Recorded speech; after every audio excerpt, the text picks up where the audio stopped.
সকালবেলা ঘুম থেকে একটু দেরিতে ওঠার পরে নিজেকে ভাবছিলাম যে কীভাবে আজকে দিনটা কাটাবো। হাই মাই তুলে তারপরে চলে গেলাম, দেখছি বাবা এই কাজটা করছে, সেখানে একটু লেগে পেটে দেখছিলাম যে সেগুলো করা সম্ভব হচ্ছে কি না। দড়িটাকে বাঁধা হলো, বাঁধার পরে এই গরুর বাচ্চাগুলো যেগুলো আছে সেগুলোকে ভাবছিলাম যে বাইরে বের করে দেওয়া হয় তাহলে ভালো হবে, কারণ তারা এক জায়গাতে থেকে থেকে সেই জায়গাগুলোতে একদম মাটি উঠিয়ে দিয়েছে, কারণ তারা এক জায়গাতে বাথরুম করছে এক জায়গায়। তারপরে তাদেরকে মাঠে ছেড়ে দেওয়া হলো। ছেড়ে দেওয়ার পর আমরা চলে আসলাম বাড়িতে আসার পরে গোয়াল ঘরে যেগুলো কাজ ছিল গরুকে খেতে দেওয়া, সেগুলো আজ আমি লেট করে উঠেছি, সেটা বাবাই করেছে। তো এই দেখো দেখতে পাচ্ছ, এই হচ্ছে অর্ধেক খায় অর্ধেক ফেলে দেয়, পরে আবার সেগুলো আবার খাই। তো সেটা একটা ভালো দিক। তারপরে আরও কিছু কিছু কাজ বাকি ছিল, তো আমি সেগুলো করে নিচ্ছিলাম। যেমন যে দেখতে পাচ্ছ গোবরের ডালি এক সাইডে তুলেছি, এক সাইডে আছে।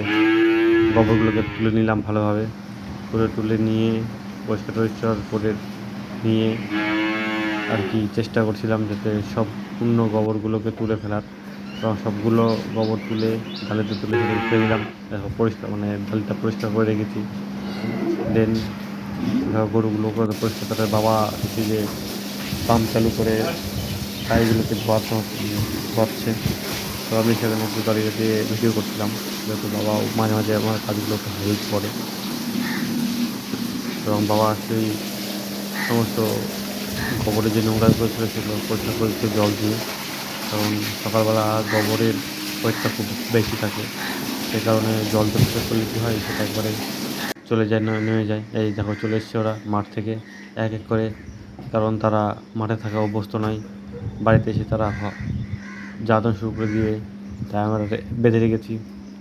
তারপরে আমি চলে গেলাম ঘাস কাটতে। দেখো ঘাস আমি কেটে ফেলেছি অলরেডি, কেননা আমার একা পক্ষে ঘাস কাটা ভিডিওটা করা সম্ভব নয়। সেই জন্য রেড নেপিয়ারগুলো দেখো অনেকটা বড়ো হয়ে গেছে,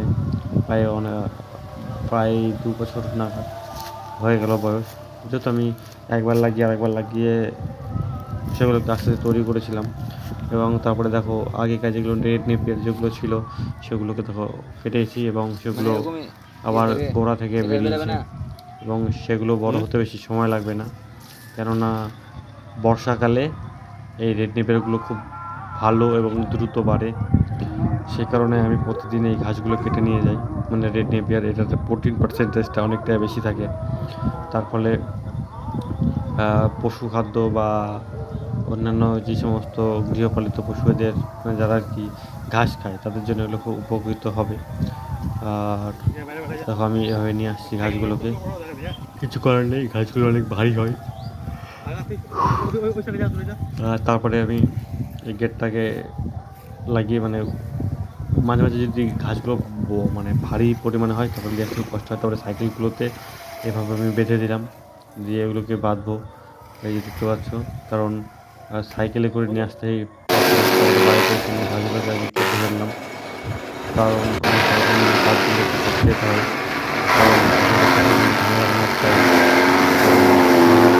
কেটে আমি চলে গেলাম মাঠে গিয়ে দেখি যে বাবা অনেক কাজগুলো করে রেখেছে এবং একটা আল ছাড়তে বাকি আছে। তো সেই আলটাকে আমি ছাড়ছিলাম, আর আমার ক্যামেরা উঠেছিল অন্তর। আর এর আগের যে ঘাস কাটা ভিডিওটা ছিল আমার ক্যামেরা কাছে আমার ভাই। তো